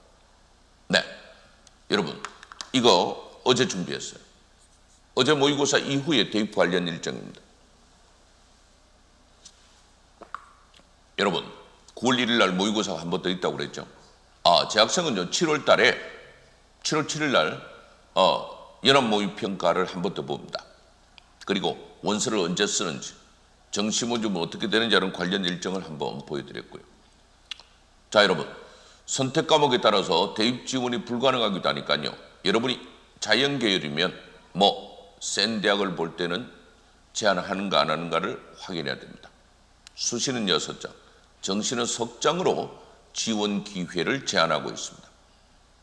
그 다음 제일 아래 볼까요? 어설픈 진로 선택도 하지 않는 것보다는 훨씬 중요하다. 이거 참 중요한 말이에요. 왜냐하면요 이제 우리는요 준비할 시간이 부족하거든요. 따라서 내가 어떤 학과까지는 안 정했다 하더라도 여러분 오늘 정합시다. 그냥 아예 지금 정합시다. 무슨 이야기냐면 여러분이 만약에 이공계열이면요 학과까지는 안 정하더라도 시작 내가 의치 한약수를 갈 것인가, 아니면 현장의 필드의 토목 건축 쪽을 갈 것인가, 아니면 일반 공대를 갈 것인가, 아니면 연구실 스타일의 자연과학대학을 갈 것인가, 아니면 마지막으로 사범계열 교사가 될 것인가. 오케이? 두 번째로 여러분들이 인문계열이면요 언론정보 방송부터 시작해서 사회과학계열을 갈 것인가, 아니면 미학과 사학과 철학과 인문과학계열을 갈 것인가, 아니면 외국어 전공을 할 것인가. 그렇지 않으면 수학의 능력이 필요한 상경계를 갈 것인가, 마지막으로 교사가 될 것인가. 오케이? 이 정도 중에 뭐라는 건 정해놔야 됩니다. 대학도요, 여러분들에게 원자력 공학과에 관해서 왜 공부 안 했니? 이런 식으로 전공 적합성을 따지지 않아요. 그저 이 아이가 이쪽에 관심이 있고 이런 쪽의 노력의 부분을 광범위한 범위 내에서 하고 있구나를 확인하는 것입니다. 여러분, 어차피 우리는 수험생으로서 합격을 위해 준비해야 된다면 우리의 준비거리를 줄여야 정밀하게 될 것이라고 저는 생각을 합니다. 자, 그 다음 수능 성적은 모의고사 성적보다 잘 오르지 않습니다. 오늘 다 설명 못 드렸는데 상대평가라서 그래요. 여러분, 어제 재수생이 들어와서 뜨거운 걸 경험했지 않나요? 9월이 되면요, 여러분, 올해 약대도 신설되고 그래서요, 지금 재수생들이 심상찮아요. 반수생이라고 그러죠. 2호선 대학 다니고 있는 애들이요. 얘들이 추가 투입될 가능성이 있어요. 이야기 복잡해집니다. 빨리 우리의 진로 라인을 정하셔야 될 거예요. 그래서 수능은 여러분 알다시피 영어, 한국사, 그리고 제2외국어가 절대평가입니다. 이 과목부터 확실하게 챙겨놓고 끝까지 국어, 수학과 탐구, 선택 두 과목을 물고 늘어져야 된다는 걸 알려드리고요. 그 다음에 적성고사가 폐지되고 그 대학들이 이제 논술로 이동한 대학이 있기 때문에 만약에 그 대학 자체에 관심 있는 학생은 확인을 부탁드리고요. 선택형 통합수능에서 국어, 수학의 선택 과목을 모의고사 때마다 다르게 보는 학생들이 있는데 이거 이제 여러분 2학년도 아니고요. 시간이 없습니다. 지금은 벌써 6월이라는 걸 말씀드립니다. 서두르셔야 되겠습니다. 자, 그리고 약대 부활과 수의과 선호도 상승에 따라서 자연계 입시 부분이 전국 등수 자연계 8,000등까지도 충분히 지원과 합격의 가능권으로 떠오르고 있다는 이야기를 한 번 더 말씀드립니다. 수시 모집과 정시 모집은 이렇게 지원의 특징이 상당히 다르다고 하는 것을 여러분들 잊지 마시기를 한 번 더 강조를 해드리고요. 전문대학의 경우는 수시와 동시에 지원할 수 있는데요. 여러분 아셔야 됩니다. 전문대학의 합격의 경우는 정시 지원에 성적이 나오고 난 뒤에 4년제 대학에 지원할 수 없습니다. 그 부분도 미리 몰랐다가 나중에 낭패를 보는 경우가 있고요. 그러니까 위대한 선택에 따른 전문대학 지원이 돼야 되겠다. 과감한 선택을 먼저 내 진로로 하시기 바랍니다. 수시 모집 합격의 의미 부분 여러분 잘 봐야 됩니다. 추가 합격자 전화 안 받으면 된다고요? 안 돼요. 다 녹음합니다. 그렇기 때문에 수시 원서를요, 보험 들듯 쓸 수가 없는 거예요. 5장은 내가 가고 싶은 대학 쓰고요. 혹시 떨어질까 봐 하나만 낮춘 거죠. 하나만. 그죠? 하나만 이렇게 낮춘 거예요. 근데 그 낮췄다가 거기에 추가 합격으로 붙어버렸는데 수능 대박 났어요. 못 갑니다. 잘 챙겨야 된다는 말씀드립니다. 수능 성적은 데이터상으로 보면요, 현실적으로 나만 공부하는 게 아니고 남도 같이 공부하고 특히 상대평가로 진행됩니다. 내 성적이 오를 때 남 성적이 올라서요, 진행이 되면 등수 변동은 별로 되지 않는다는 거죠. 실제로요, 성적을 보면 100분위 점수가 지금보다 6월달보다 하락한 경우가 오히려 더 많았다는 것을 여러분들 기운을 꺾자는 것이 아니라 너무 허황된 상위 등급이나 점수에 대한 어리석은 꿈꾸기는 생각보다 만만치 않다는 말씀을 분명하게 드리기 위해서 말씀을 드렸습니다. 수시 모집에서 수능 최저 학력 기준을 채우지 못해서 떨어지면 그보다 원통할 일은 없죠. 따라서 서울대 같은 경우에도 지금 7등급, 3개학년 7등급으로 상당히 완화했고요. 올해는 이번 달에 발표될 수시 모집의 최저 등급에서요, 코비드-19의 영향 때문에 또 다른 대학들도 이 수능 최저 기준을 다소 완화할 가능성을 상당수 대학이 갖고 있습니다. 그 부분을 꼭 확인하셔야 될 것 같고요. 학교생활기록부 종합전형과 내신과의 관계는 활동 필요 없어요. 내신이 더 중요해요. 그래서 일단 내신 전형 관리 부분이 활동을 엎을 수는 없다. 그러나 활동에 충실하면 내신의 1등급, 1.5, 아니야, 한 1.78등급까지도 충분히 내가 잘 쓴 자기소개서와 교사 추천서, 면접을 통해서 만회가 가능하기도 하더라 하는 부분이 입시 결과로 드러나 있습니다.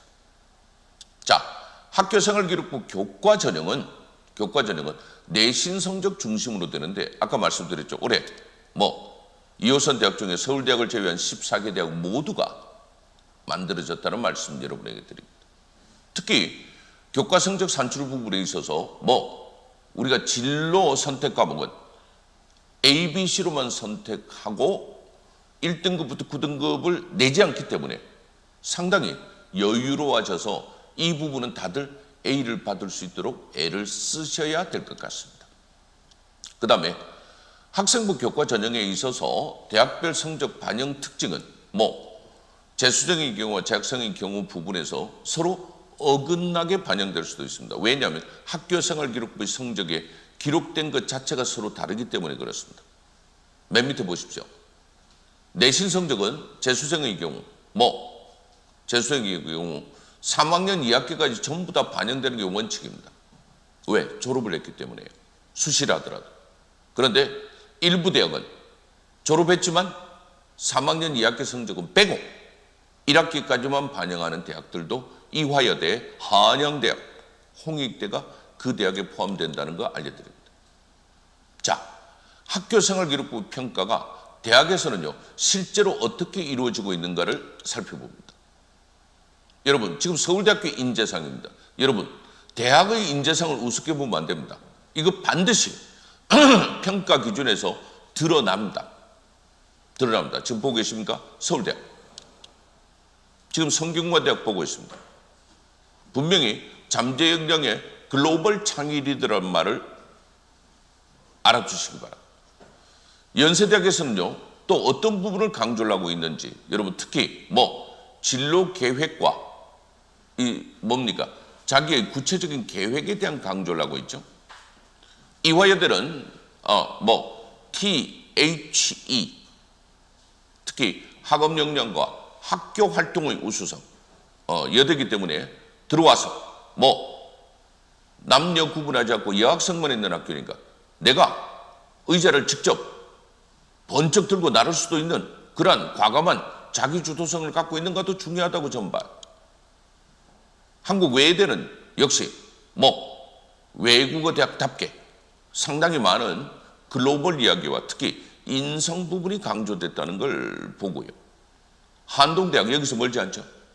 한동대학은 GIMPAT 글로벌 인성 동기 성장 잠재력 학업 능력 창의 통섭과 재능 특기 이 부분 순서대로 여기에 해당되는 나의 활동은 어디 있는가를 알아달라는 것. 충남대학 걸 여러분 눈여겨서 좀 재밌게 표현을 했더라고요. 그래서 passion, responsibility, intelligence, 그 다음 sincerity, 그 다음 matching 이런 부분들이 점수 평가표라고 하면 되겠죠, 그죠? 그런데 대학은요, 대학 따라서 조금 다르더라고요. 서울대학은요, 대부분의 학생이 다 성적이 뛰어나고 전공적 값은 있는 거예요. 그래서 오히려 마지막 변수는 뭐다? 인성입니다. 인성, 오히려. 그 다음에 연고대를 비롯한 일부 대학들은 어떨까요? 그러니까 서울대학에 원서를 넣었던 애들이 오니까요, 성적 부분의 반영 비중이 더 높고요. 그 다음 맨 아래 가면요, 하위권 대학을 가면요, 다들 성적이 안 좋은 거예요. 그리고 오히려 이때 가면 다시 인성이 중요해지는 겁니다.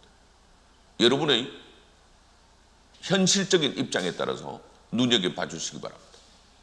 그래서 여러분 학종은 이렇게 평가를 해요. 학업 역량, 전공 적합성, 인성 발전 가능성 이렇게 나누어서 어떤 대학은요 이 퍼센트가 교차되기도 해요.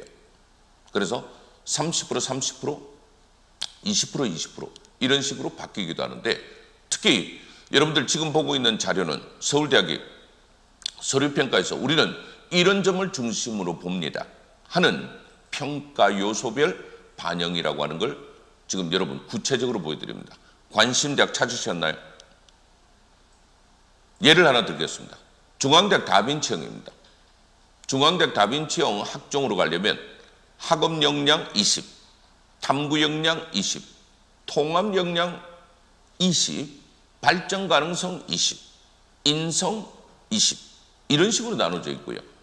같은 대학이지만 탐구형 인재 전형에서는 그 퍼센트가 전공 적합성에 좀 더 포인트가 가 있습니다.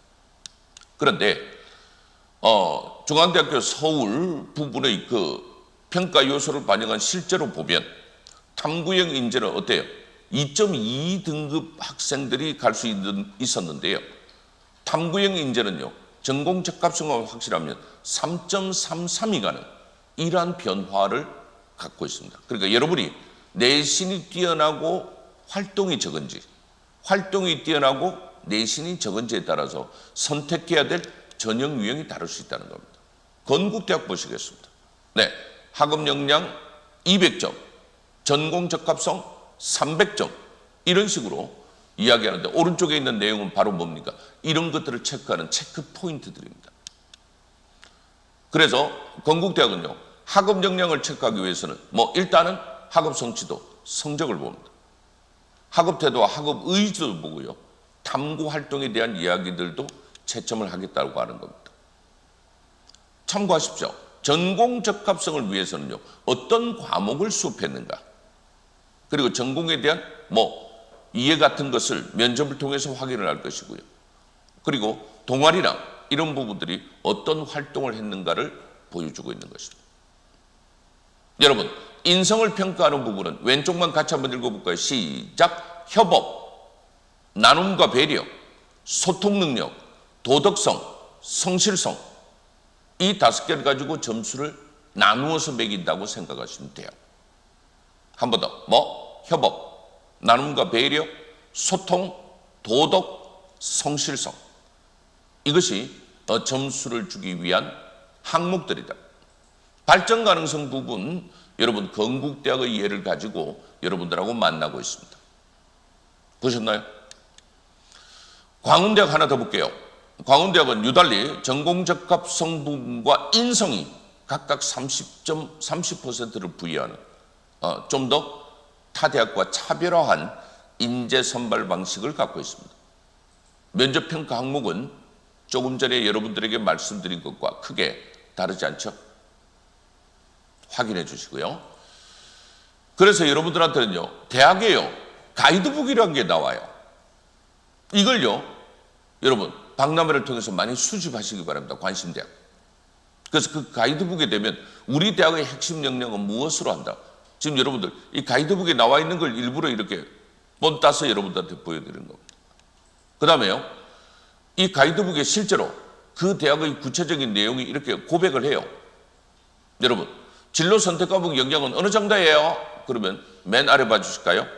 과목별 위계와 학습 내용을 고려해서 평가한다. 답변이 나와 있습니다. 예를 들면 또 이런 겁니다. 소인수 선택 과목 어떻게 해요? 이거 상관없습니다. 학생 스스로에게 어떻게 의미가 있었는지가 중요합니다. 그 다음에 이런 질문. 출결 이거 많아도 괜찮아요? 안 된다고 돼 있죠. 밑에 성실성 부분에서 좋지 않습니다. 아픈 건 괜찮습니다.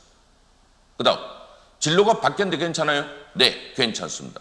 바뀌었다 하더라도 어떤 고민을 하고 나아가서 어떤 계획을 갖고 있는가를 우리는 확인하겠습니다. 이렇게 되어 있습니다. 그리고 서류평가에서 동점자가 나오면 어때요? 이건요, 대학마다 동점자 나왔을 때의 선발 기준이 이미 정확하게 나와 있다는 것도 도움 말씀으로 대학의 가이드북에 이미 나와 있다는 거 알려드립니다. 독서는 많이 할수록 좋은가요? 좋죠. 다만 책 권수가 문제가 아니라 무엇을 느꼈는지, 어떤 의문을 가졌는지, 그 다음의 독서는 무엇이었는지 부분을 우리는 집중적으로 평가한다. 이렇게 되어 있습니다. 학교생활기록부는요, 올해부터 교사의 추천서가 반영되지 않는다는 점이 가장 큰 변화입니다. 지금 보이시죠? 네, 그래서 여러분의 학교생활기록부 맨 마지막 항목인 행동 특성 및 종합 의견이 상대적으로 중요해졌습니다. 그 다음에 지금 현재 고2, 고3 부분을 보면 진로활동 부분의 700자 부분하고 도서명 저자 부분을 3학년 1학기까지 여러분들이 전공에 적합한 책 읽은 걸 꼭 이번 1학기에라도 꼭 채워 넣어야 되는데 학교에서 자료 내라고 할 때 꼭 내시기 바랍니다. 나중에 귀찮다고? 아니요, 이게 점수입니다. 혹시 학생부 종합전형에서 자기소개서 부분에서 이미 많은 대학들이 자기소개서를 받지 않겠다고 선언한 대학들이 있어요. 참 고맙기도 하죠. 근데요, 안 받으면요, 내가 변명도 할 기회가 없는 거예요. 여러분이 교대 지원자면요, 집중적으로 이제 면접을 준비하셔야 될 것 같다는 말씀 여러분에게 드립니다. 학교생활기록부는요, 결국은 이미 3학년이 됐다면 관리 부분의 마무리 부분을 잘 하셔야 될 것 같습니다. 그래서 체크해 두세요. 자율활동과 동아리 활동을 무엇을 했는가를 떠올리시고요. 두 번째로는요, 봉사활동은 특기상 기록이 지금 학생부에는 안 돼 있다는 것. 진로활동 부분은 어떻게 구체화했는가가 있는데 학교 활동만을 잔뜩 적어서는 곤란하다. 나의 진로를 찾기 위해서 무엇을 했는가를 그들은 알고 싶어 한다는 겁니다. 그래서 교과서 발달 상황에서는요, 완전히 포기하거나 세특 부분이 메말라 있는 질문도 안 하고 대답도 안 하고 과제도 안 하고 발표도 안 하면 어떻게 평가가 되겠습니까? 그 다음에 항목별 부분에서 여러분 1번부터 8번까지 보고 계시죠? 잠시 후에 다시 보겠습니다만 이 부분에서 특히 지금이라도 우리가 챙겨야 될 건 딱 세 가지입니다. 시작. 창의적 체험활동. 두 번째, 교과학습 발달 상황. 세 번째, 독서. 이 세 가지 부분이 아직도 3학년 1학기가 마무리되지 않았다는 것을 거듭 여러분들에게 중요하다는 말씀드립니다. 대학과 기업은 이미 어떤 요소를 찾아야 되겠다는 채점표를 이미 만들어 놨어요. 그래서 한마디로 말씀드리면 나는 여러분이 학생부 종합전형에서 어떤 사람이 되어야 되느냐 하면 확실하게 인성, 학업, 전공적합성, 발전 가능성 부분에서 내세울 사례가 필요하다고 이야기합니다. 그래서 결국 우리는 어떤 사람이라고 강조되어야 되느냐.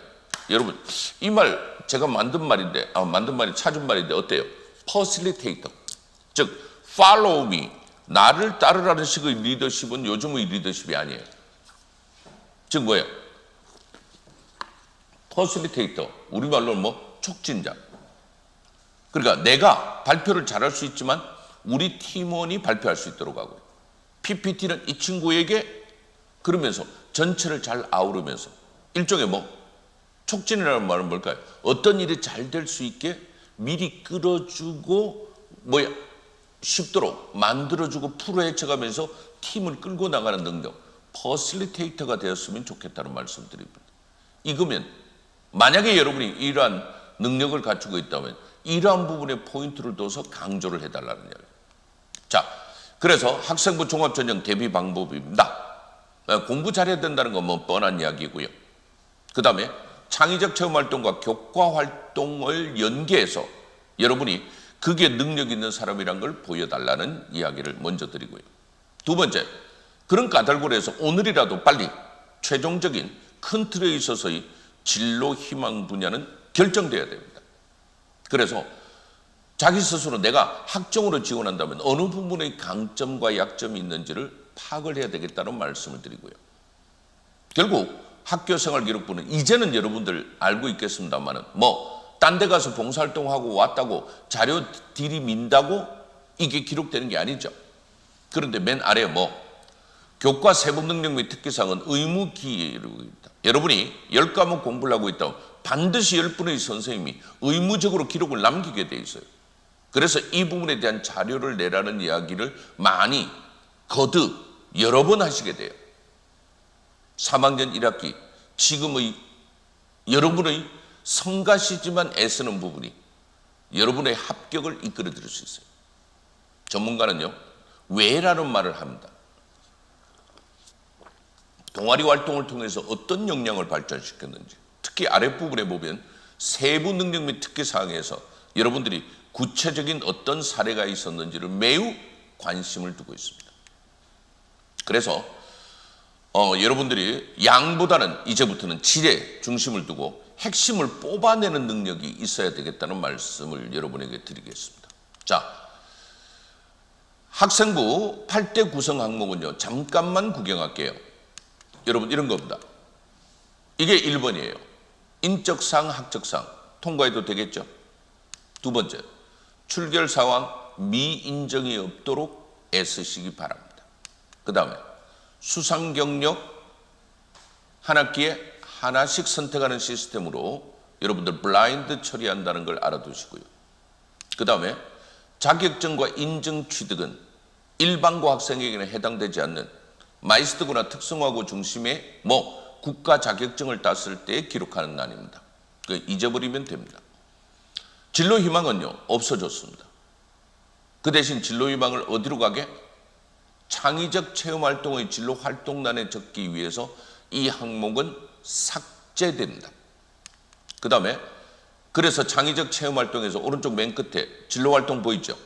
이 진로활동 부분으로 옮겨가서 적게 되는데, 제가 학생들을 많이 심사를 해보면 이 자율활동과 진로활동 부분에서 학생들 격차가 상당히 많이 납니다. 그래서 중요도를 알아두시고요. 특히 외부 활동을 한 것을 끌고 들어와서 기록을 해봤자 이건 채점되지 않음을 여러분에게 알려드리고요. 창의적 체험활동에서 이거 학교생활기록부에서 특히 희망 분야, 과학자, CEO 이런 진로 희망 분야는 상급 학교에 별도로 적용되지 않고 내가 어떤 활동을 했는가를 기술한 내용이 전달된다는 것을 알아두시기 바랍니다. 자율활동은 딱 3가지로 정리할게요. 리더십, 협업 능력, 나눔과 배려심이 있도록 여러분들이 리포트를 내주시면 좋을 것 같고요.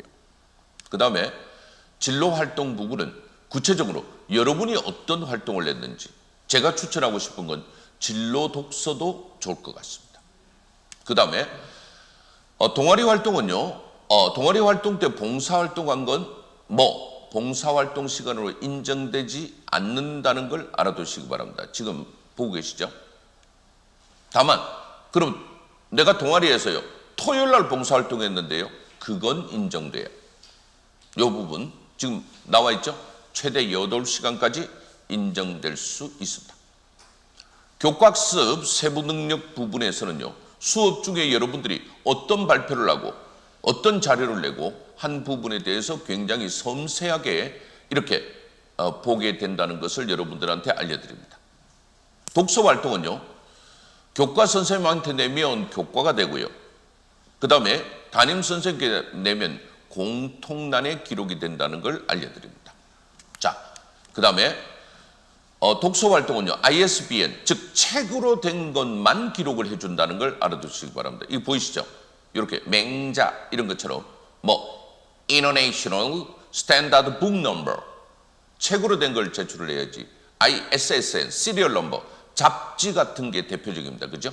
시리얼 넘버로 된 건 기록되지 않는다. 그 다음, 올해부터 교사 추천서가 없어졌기 때문에 행동 특성 및 종합 의견에서 담임 선생님이 써주시는 내용이 대단히 중요합니다.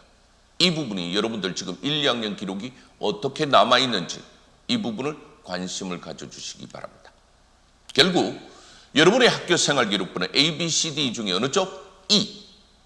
학교의 공통 부분이 많을 게 아니고요. 내가 한 구체적인 사실과 관찰과 평가 내용이 넉넉한 그런 학교 생활 기록부가 되는, 오른쪽에 보이십니까? 이쪽의 학교 생활 기록부가 가장 좋습니다. 그래서 이제 마무리하겠습니다. 여러분의 문항별 아이템을요, 이렇게 찾아보시라는 거예요. 여러분의 인성을, 여러분의 전공을, 여러분의 학업을 연결을 해서 찾아보는 작업을 꼭 해보십시오. 그러면 아하, 학업은 우수상 받은 거하고 독서한 거하고 과제형 거하고 엮으면 되겠네. 오케이? 이런 식으로 만들어 보라는 거예요. 그래서 여러분 어떻습니까? 막 왼쪽에 있는 게 학교생활 기록부예요.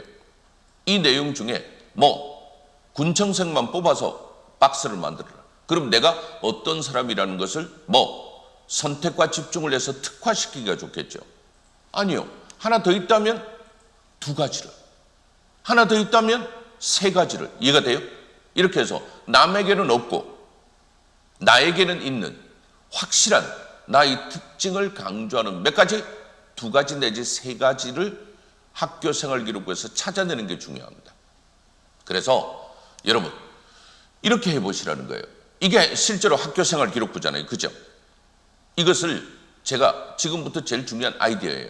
이거 제가 만들었어요. 1번부터 8번 딱 적었죠, 여러분? 여러분 지금부터 제일 중요해요. 비법이에요. 1번부터 8번 쫙 적어놓고요.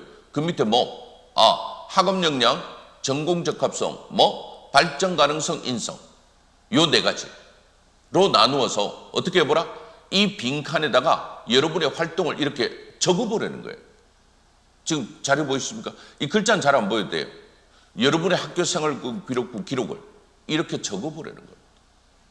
자, 이렇게 적어보고 나면 어느 부분이 지금 나에게 그래도 가장 의미 있는 활동이겠구나를 알게 돼요. 오늘의 비법. 그래서 여러분 이 소감문을 만들어 보라는 겁니다. 지금 3학년 1학기 활동 중에 가장 여러분들이 의미 있다고 생각되는 활동을 시작. 땡땡, 땡땡, 땡땡, 땡땡. 제가 오늘 강조한 게 뭐였죠? 대학은 네 가지를 알고 싶어 한다고 그랬어요. 바로 이거죠. 동기과정, 결과, 감상, 동기과정, 결과, 감상. 이렇게 나누어서 적어보라는 거예요. 그래서 이렇게 기록한 소감문을요, 전 여러분에게 부탁합니다. 몇 장? 5장. 여러분의 3학년 1학기 활동 중에 베스트 5. 그래서 선생님한테 드리세요. 그래서 여러분 이런 겁니다. 동기는 관심, 판단, 선택, 결정을 여러분이 스스로 했다는 걸 알려주세요. 그리고 감상을 쓰라고 그러면요, 많은 남학생들이요, 참 좋았다, 끝, 그래요. 그게 아니고 여러분 지금 보고 있습니까?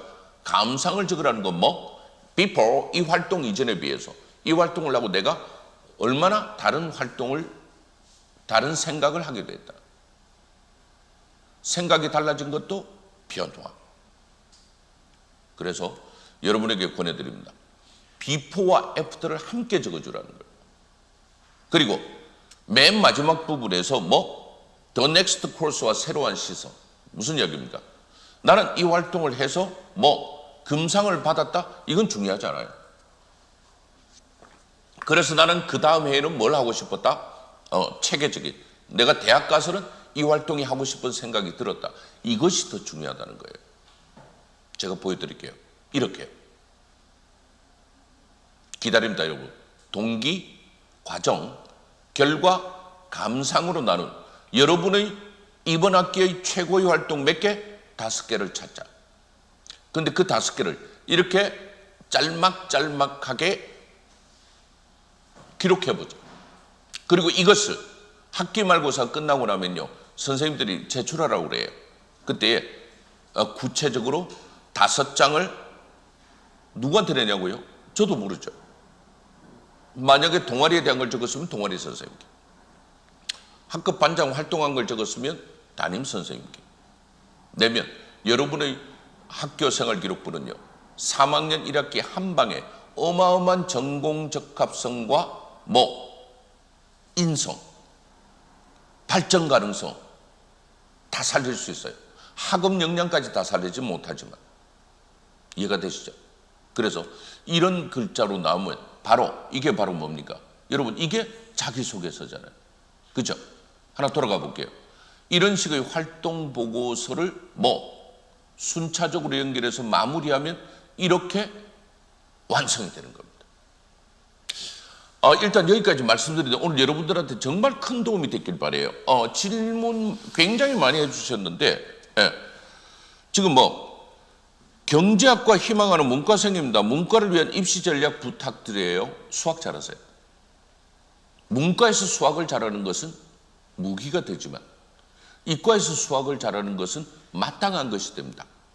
따라서 여러분의 수학 동아리에 관련된 활동이나 아니면 수학 시간에 어떤 주제 발표를 했거나 또는 수학 모의고사 성적 부분에 대한 어떤 갈무리를 어떻게 하고 있는지 그거 말씀드리고요.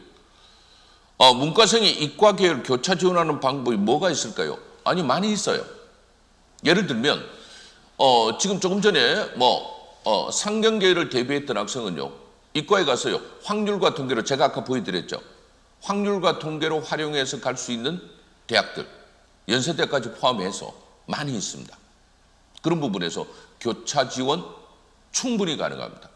특히 공대에서 산업공학과 부분이라든지요, 이런 부분들, 그 다음에 문과적 기질을 굉장히 많이 발휘할 수 있는 의류 쪽 계열, 그 다음에 이제 조리를 포함한 식영 계열 쪽에도 요새 문과의 특성을 가진 학생인데 다만 수학에 대한 어느 정도 관심을 갖고 있어야 될 것 같고요. 네. 학생부 기록에서 이 많은 것들을 넣을 수 있는 팁이 있을까요? 조금 전에 말씀드린 거예요. 이 많은 것들을 넣을 수 있는 팁, 바로 요건 제가 말씀드리기 전에 질문한 것 같네요. 그죠? 3학년 1학기 활동 몇 가지를 정리하자? 5개. 오케이? My best 5. 그것을 어떻게 하자? 활동 보고서를 쓰자. 어떻게 쓰자? 동기, 과정, 결과, 감상을 나눈 구체적인 내용을 쓰자. 이걸 어떻게 하자? 선생님께 드리자. 여러분 믿으셔야 됩니다. 알고도 안 써주는 선생님은 없어요. 그런데 여러분 생각을 해보십시오. 선생님이 아무리 써주고 싶어도요, 여러분 만약에 여러분이 어떤 대회에 나와서 금상을 받았다고 치면 금상을 받은 시작 동기를 이 대회에 왜 나왔는지를 선생님이 알아요, 몰라요? 여러분이 말 안 하면 모르죠. 이 대회 준비를 어떻게 했는지 그 과정을 선생님이 알 수 있어요? 여러분이 이야기 안 하면 모르죠. 또 이 대회 금상을 받고 여러분의 생각이 어떻게 달라졌는 걸 선생님이 알 수 있어요? 모르죠. 오늘의 보너스입니다. 시작. 동기, 과정, 결과, 감상은 나밖에 모른다. 맞죠? 그러니까 우리가 어떻게 하자? 선생님께 말씀드리자. 무엇을 통해서? 활동 보고서를 통해서. 어떻게? 동기, 과정, 결과, 감상을 누가? 내가 구체적으로 기록하라.